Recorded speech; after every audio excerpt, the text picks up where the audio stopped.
Gentlemen, and me, the lady, welcome. We're going to get started here. We just had a really great time in the green room before we got started.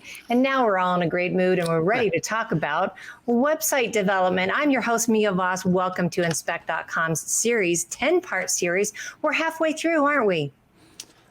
Yes, we are. Like a long half it's the heavy work has been done. Now the fun stuff. It has. So if you are just now tuning into this series in general, you have missed 4 episodes. I'm going to tell you what they were. The first one was, of course, the introduction to marketing with our illustrious smart man, Amma Johns here. He's been bringing the information. Second was analytics and performance metrics. The interesting thing was a lot of people think that goes at the end. It doesn't. Right? No. I know what you're going to say. Third, establishing your online presence, your presence online. And fourth, last week was conversion rate optimization. So this week, we're going to talk about websites, gentlemen. Are you ready? So ready. I know it. So let me bring our slides over here. We're going to jump in. So I am Mia Voss, as you all know. This is Jeff Bond here. At the very bottom, he is the founder of Inspect.com. And then we have Amma Johns, our marketing expert, who's going to bring us all the great information. Here we go. We're going to bring up some slides, folks. All right, website development with a fun, handy picture. Here is going to be our overview, structure, site performance. It sounds like game show categories, doesn't it? For 500, Alex, site performance, pieces of website, the inverse pyramid and examples. That's going to be fun. Blogging, and of course, takeaways. So you ready to jump in? Awesome. Yeah. Here we go. All right, structure. Let's talk about it, gentlemen. Dive in. Yeah, let's start with the big thing. People often buy more website than they need. Think of it just like you would if you're buying a car. You don't buy a Formula One, you don't buy a supercar as your first car. You want something that is just going to work, that you can practice in, that you can learn what you need, and it won't matter too much if you get something wrong.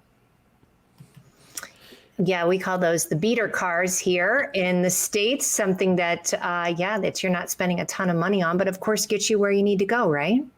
Exactly that. And it gets you to practice, and it means you're not wrecking a good car straight off the bat. And also, you couldn't handle a really high performance car when you've only just learned to drive or still figuring out how to drive. They're expensive to maintain too, you got all the costs associated with just the upkeep and everything. So keep it simple is a really good first strategy for websites for sure. I think so too. And to continue the car analogy, I think what also happens is a lot of times you have to spend a lot of money in order for it to continue to work. And if that's not what you're needing and you've got something way too expensive, it's not a good start. So yeah, don't overdo it. Simplest that meets objectives. Yeah. Absolutely. If all you need is a brochure website, an online brochure that's there for people to help themselves, that's just a few pages of regular HTML. It's going to cost you a lot less as a few pages of regular HTML. It's a cinch to keep it going. It doesn't need regular updates. It's just there. It's done. And all it's costing then is hosting costs. That's it. Yeah. Almost like a simple landing page, right? Yeah, that can do the job. You really need to think what you want your website to do, and we'll kind of come back to that. But yeah, know what you want your website to do, and then just the simplest thing that does that. No extra bells and whistles. Don't get carried away. Don't go gadget mad. The simplest thing that does the job.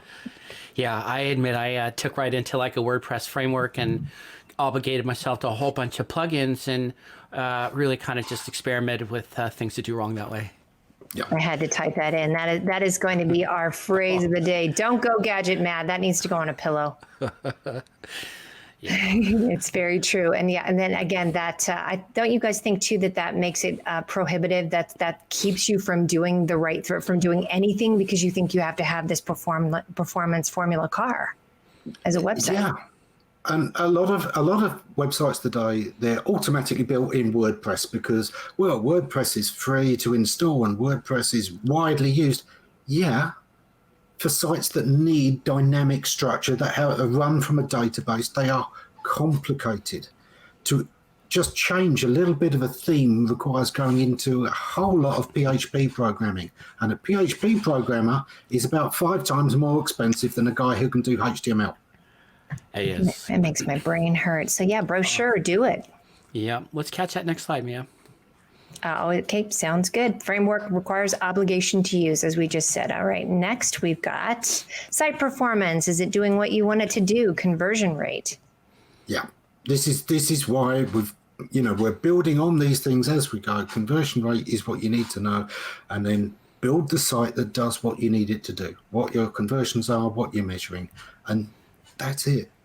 That's all it needs to do. That's too simple, isn't it? Yeah. You do want to make sure that it's cross-platform, so that people can read it on their computer, they can read it on their laptop, they can read it on their phone. Definitely something to check. That's HTML. That doesn't have to be expensive. Gotcha. I'm circling back to Mia's point too. Is it's just when you end up with that fancy car, it just obligates you to so much. It's just a distraction from what you need to be working on and where you need to be focused. And all of those are attacks against your conversion rate. And convert. Yes. Don't guess with analytics. Oh, I love the Toyota truck example too. This is fun. We're really into cars today, folks. Yeah, there's this classic old Toyota Hilux, and these trucks just ran, and they would last forever. And you could drop them over a cliff, go down, start the damn thing up, and they really were as rugged as could be and dirt cheap. And if you look at successful vehicles, the Willys Jeep, the Land Rover, all of these were vehicles that could take a beating and keep going for decades. Right. As we know, we mentioned before in our green room, that's what we drove around in Africa with. So I got to tell you, those things can take a beating. That's the kind of thing you are wanting, is something that's really going to stand up to it. So less is more. Yes. Yeah, that's really, if I could pop in on that, it's my first job out of college was as a manufacturing engineer on a shoulder-fired missile. And it was all high reliability, mill standard manufacturing. And really, it's in the complexity of that whole system. Everything we did was to simplify, because every touch point was a place to fail. And so we had a philosophy, which is really just predominant. A lot in engineering is less is more. Yes. It takes a lot of work to make it simple, but in making it simple, it creates less failure points for use in application. Yeah. And if you think of how the regular business guy, especially, somebody like an inspector, he wants to be out doing inspections, and he has to sometimes spend a lot of time on the phone arranging inspections and selling inspections. But he'd rather be doing inspections. He doesn't have a lot of time to be working on his website, and the time he has, he wants to spend on building content, not on having to install this month's set of updates because WordPress updated. And then it sits outdated, which is awful too. So then that again, that's not going to get your conversion rate, right, guys? Yeah.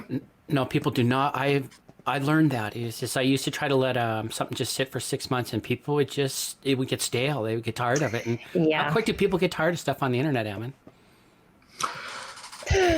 It kind of depends, but the people will, if you've got regular visitors, regular viewers, a community, they need new stuff all the time. But if this is a landing page that people find the first time, do you know what? First time people, it's always their first time. It's as fresh to them as it was, as long as it hasn't, really started to look outdated. The equivalent of 70s wallpaper and a floral sofa. That's not a good look for anybody, and that data can look really outdated if you've got something that's the Christmas related and it's August. That's yes, for inspectors, we know, Jeff, we're out there all the time. You can be super, super busy, but there's a point too where you just look neglectful. Yeah. Right. Yeah. No, that's not what you want to be too, because the whole idea of the internet is to be on point. And so if you want to be dirty in the car or something, you show up, it's just, dust storm. But your website needs to stay fresh because people are kind of basing it on that fresh criteria. Absolutely. We'll come back to the less is more. What we're talking about here is the performance of your site.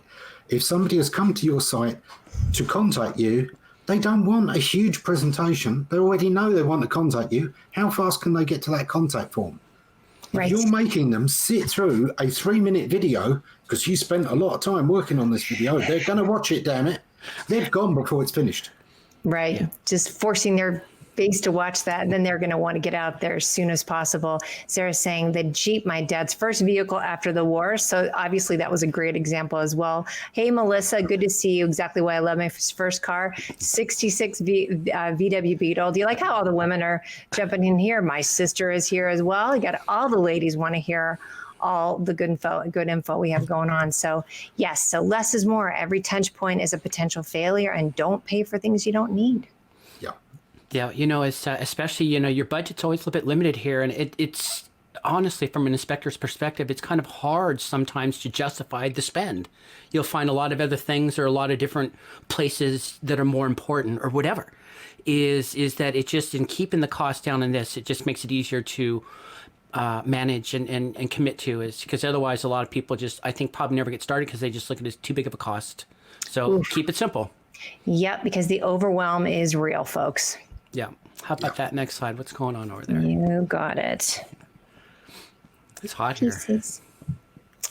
It is warm all over the place. It's especially hot in this great seminar that we have going on, our webinar. So again, Yes, if you're it is. just now tuning in, you're watching Inspect.com. I'm Mia Voss. We have Ammon Johns. We have Jeff Bond, and we are talking about website development for home inspectors. Woo, woo. Okay, so the pieces of a website. Again, simple is best. What pieces does it need to have is going to be part of how you decide what pieces it has to have. Does it need to have an order form or not? If they're going to phone you and you don't process online, then it just needs your phone number. It doesn't need a web form. But if you do want it to take those bookings while you're out, Jeff, I know you have a full ordering system on yours, then that needs to go in there. It's an extra piece of overhead, but it's worth it in the long run. But you've got to think of whether you're going to have the site that actually converts to get people to fill in that form, or whether you're better at doing that part on the phone. So it's all down to what you're going to do, how you want your site to function. Ray Carrier at Take Care Termite has a full office staff. He specifically wants an engagement immediately with clients, is that they can call and get a person right away. Mm-hmm. I take it a little bit differently. I don't have a staff, but I use that with a mechanism to try to keep things simple and cost down. It's just a different approach, but regardless, he's crawling in her house, and sometimes I bump into him, and I go like, my phone's not ringing down here. And once Right. is definitely is consider how you want to engage with your clients. And I have different area code phone numbers because I serve a couple different markets. And next time I get a phone call here and a phone call there and an office call, and I got a text over here and a text over there and an email here and an email there. And scrambled. And so I consolidated down to email so I can do this. And people go, just have one number. And I said, well, people don't want to call the different area code phone number. They feel like they're calling someone out of areas. I don't know the market. So you want to appear local. Right. At the same time, is that local presence creates this potential to have to manage more. And you have to figure out how to work through that. So I use email in order form, and I find it's outstanding. But what you have to do is just make sure whatever method you pick is be consistent and engage with it. It's tough for me to be on the phone when I'm crawling under a house. That's it. Sure. Yeah. Which is understandable in the business that we're in. But what I also like about your technique too, Jeff, is with the email is a way to track it. You have a way to look at it historically. So I do appreciate that as well, especially if you're under a building. And I think for a lot of inspectors, even if the phone call is how you want to be doing your business, it's often worth having a website that allows them to request a phone call, and then you follow up and you call them. Right. It's a nicer system that way. It still happens over the phone, but it's just more practical. Well, you talk about what these visitors need, and the engagement, and losing the engagement is, you may be a phone guy, but like your client is an email guy, and if you don't provide that simple option, is there's no connection, and then that business transaction doesn't happen. So it just makes sense to have it as an option, even if it's not your main focus. I agree, Eamon. Yeah. Which is part of what do visitors need to know before taking action. So you need to make sure whatever that part is for them to contact you, it's very, very clear. Now, you guys have probably had this too. Have you ever gotten onto a website and then you don't know because it hasn't been like click, the info has gone through. And so it's kind of a fake out. You can't tell, like, if you clicked it right, do I click it again? I haven't gotten anything to me that says, we heard you, we'll get back to you. There's got to be confirmation of anything they do. Everything that they can click needs to confirm that it's worked. Absolutely. Also, try and head off any common questions, because you're a busy person. You don't want that phone ringing with questions that you could have answered on your website. So what do they need to know before taking action? Get rid of those tire kicker questions before they ring the phone, before they take up your time. Some of them will still call you and ask the thing you've already told them on the website, but it'll be less. And anything you can do to reduce that is going to help. Go ahead. Just, again, the area you cover, what you don't do, what you don't cover. Remember how important we said that was for your brand? Right. We'll make sure that your site is identifying that. Get rid of as much wasting of time as possible on your website. That was such a great point you had made, I think, of 2 of our sessions ago. And then I think the other thing too is, yes, just making sure that they know where to go. And then Jeff, you guys have both talked about this. When you go back and look at your analytics, that's when you can see what that sequence is. You've seen that they've come in, they've looked at the FAQs, and they've spent this much time, and then they went to the contact page. So you will be able to gauge if you're putting out the right information. Yeah. And I thought that Ammon's point that he had made was that also is what you try to do is isolate where they abandon the process. Because that is probably where you're making a mistake. And you need to make some corrections there as a possible. Or is if they backtrack a lot, then you've led them down a bad path. So try to follow the path through as they navigate through the website, because that does a lot to demonstrate that your content is on target, funneling them, working them towards the ultimate idea that they're able to make an informed decision. Whether they choose to use you or not is get them there.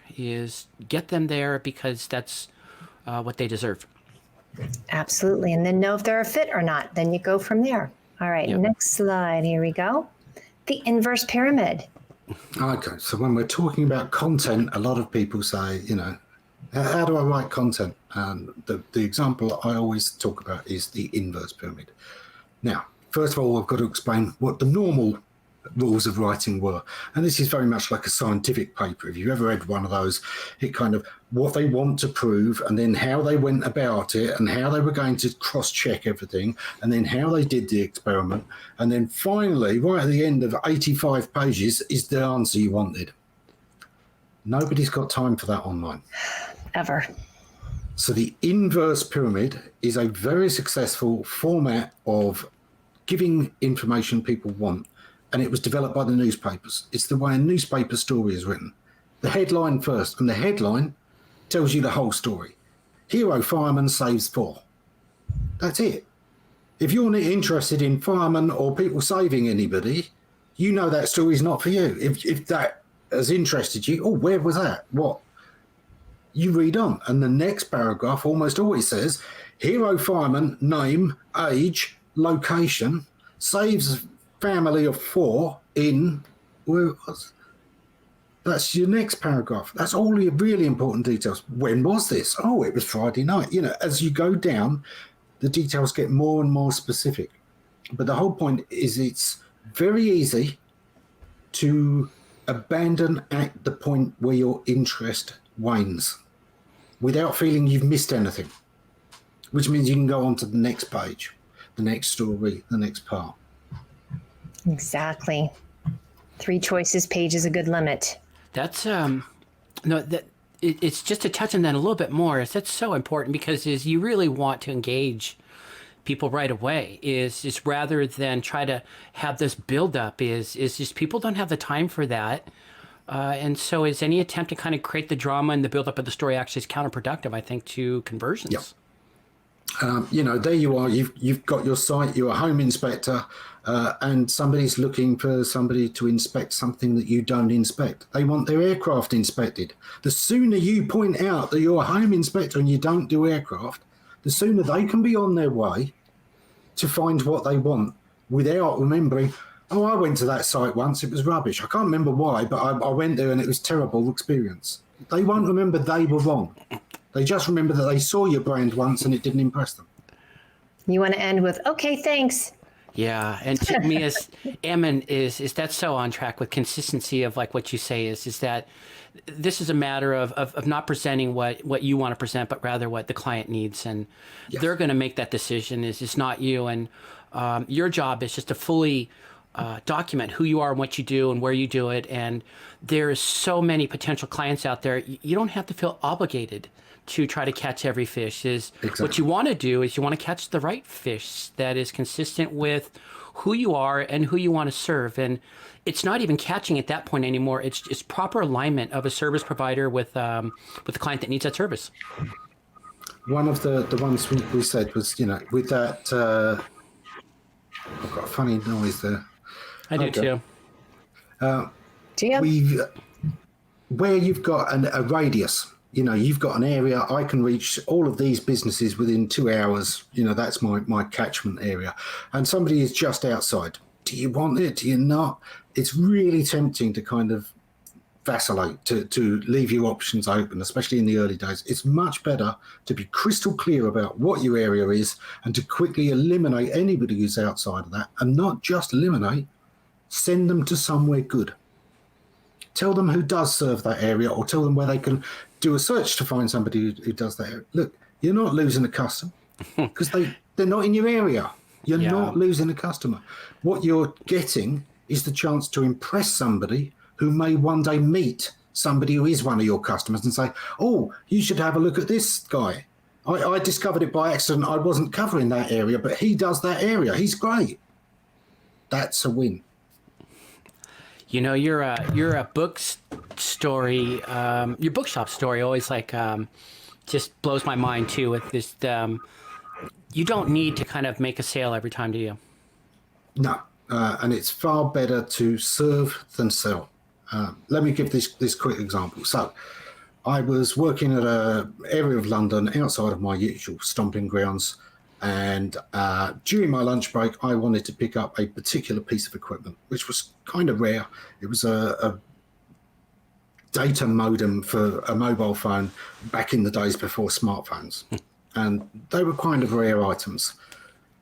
So I've gone out in my lunchtime just to see if somebody's got one. First shop I've gone to is one of these really big chains, does everything mobile, everything electronic. Gone in there. They don't have it, but they really, really want to order me one. I'm just seeing if it's on my lunch break, because if I wait to the weekend, I can go to another part of town and pick it up there and then, and at a great price. I know I can. I'm just seeing if I can pick it up today, I'll have it.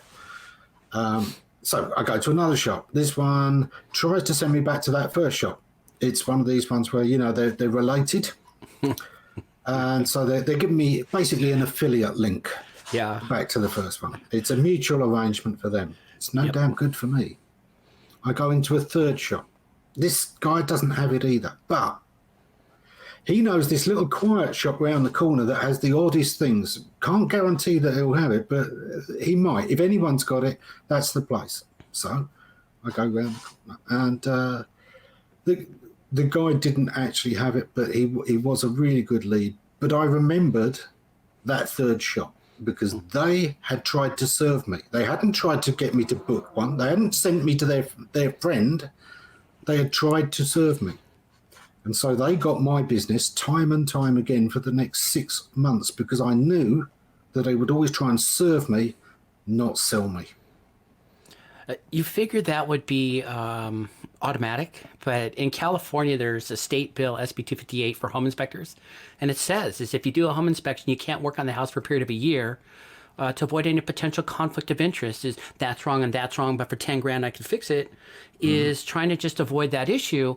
Is you'd think that this would just be so common sense, but obviously it's not, because you have to even write a law to tell people not to do that. Is and in the meantime, you really appreciate the person that just provides the service. You do. I love this quote from Sarah. Far better to serve than to sell, which I agree. It's the theme we keep seeing throughout this too, is taking the ego out of it. Whether you think that's you need to have this big fancy website because of your ego or all these different things you need to do, that's the best way to roll. All right, guys, we have one more. So we're going to talk about, another example of that inverse pyramid. So here we are. Let's put that home inspector example into the inverse pyramid. So the first thing, reliable inspector in whatever your town is, what your experience is, just a headline, no more than 8 words that sums up everything you do. That's your headline. That's your lead paragraph. That's it. And then from there, in order of the most commonly asked stuff, the most important stuff, fill them in. Don't go too deep too soon. Make it very easy for somebody to see what they need to see very early, to skip down and get as far as they need to get, and then call you. Not be looking for that vital information before they can get anywhere, because it's buried 3/4 of the way down. Prioritize. So first of all, who you are, what you do. Second, your experience, and really punchy still, then your testimonials, then your qualifications and references, then your price guide and contact details.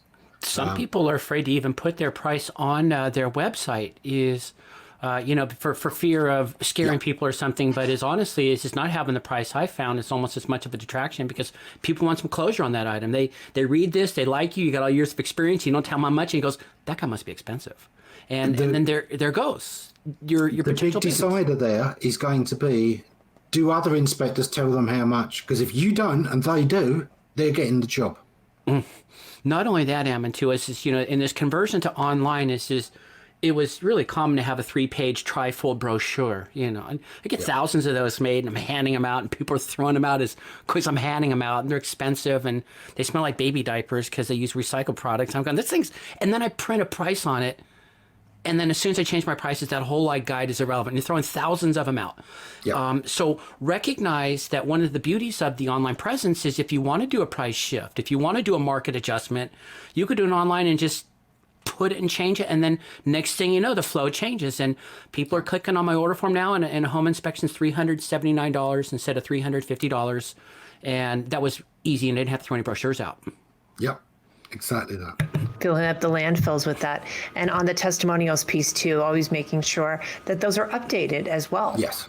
So they're not from 5 years ago. You need to have something a little fresh. Again, if this was a page that is about your Huntsville customers, maybe you do 3 different towns that are in a radius of you. If it's your Huntsville page, have the testimonials from Huntsville, have stuff that's relevant to Huntsville, to the kind of properties that are there and the kind of people that are there. Keep it super relevant. Wonderful. Gotcha. Yeah. All right, guys. So we have, just to wrap this up, or we got a few more. We got blogging, then we'll do takeaways.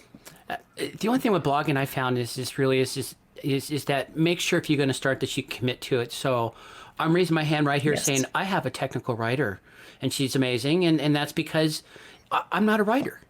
I'm a home inspector, and we engage, and we share ideas, and then we collaborate to kind of create a piece. But I leave that to the expert, and I've made a commitment to continue that, because I know that it adds value to my clients, and they like some of those articles. So you just make sure, if you're going to commit to something, that you're going to stick with it. Yeah. There are people who, the last thing they want is to be trying to become a writer or trying to become a social media guru and, doing updates and keeping on top of stuff like that. That's a pain. That's something they don't need to do. So It is. Don't get a blog. No matter that the developer wants to install one because he knows how to do that. If you don't need a blog, don't put a blog up there. Remember what we were saying. Stick to what you need, as simple as possible. If all you need is a couple of pages, don't let the developer talk you into something else. Ask for those few pages, and if he can't do it, find somebody cheaper who can.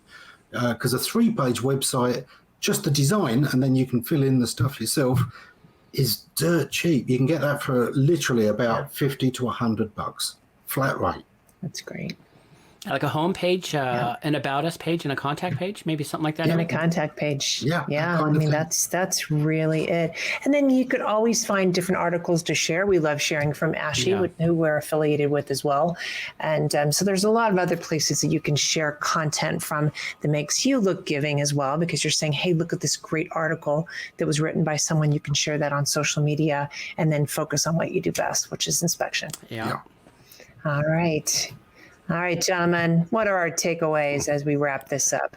I just like Cameron's quote, don't be a whirlwind in visitors' faces, but it's just so true, is don't introduce all of your thoughts and chaos and noise into their simple need to have like a very simple task solved, so don't do that.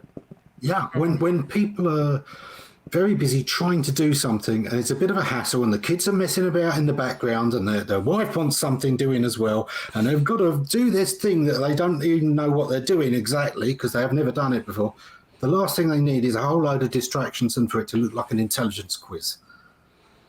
Let them find what they need to do and get on with it. And, this is it. Start simple, focus on those conversions, getting them to do what they want to do the way they want to do it. Have clear paths. Don't offer too many choices. Just give them very simple things like we talked about before. One where they're just booking by what do they need? Do they need a home inspection? Do they need to... it's whether they're a customer or buyer, whether they're needing this kind of inspection or that kind of inspection, but not too many choices all in one go. Keep it simple.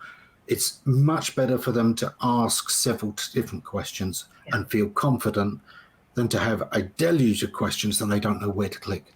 Oh, definitely. Because the confused mind doesn't buy.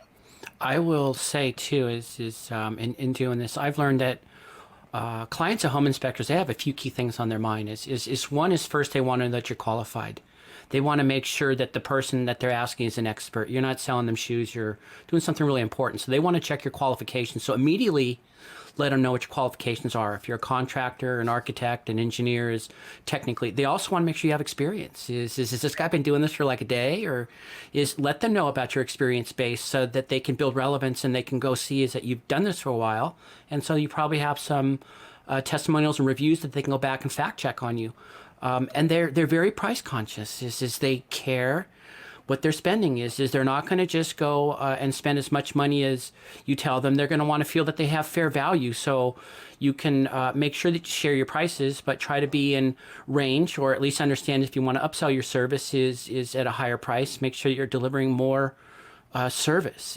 Otherwise customers are aware of that, and they want to know that they can trust you. If they can't trust you, they're not going to count on you, because you're really giving them some of the most important advice of their life. Yes, absolutely. And there are times when people don't necessarily want the cheapest, when they're looking around and it's a product they don't know.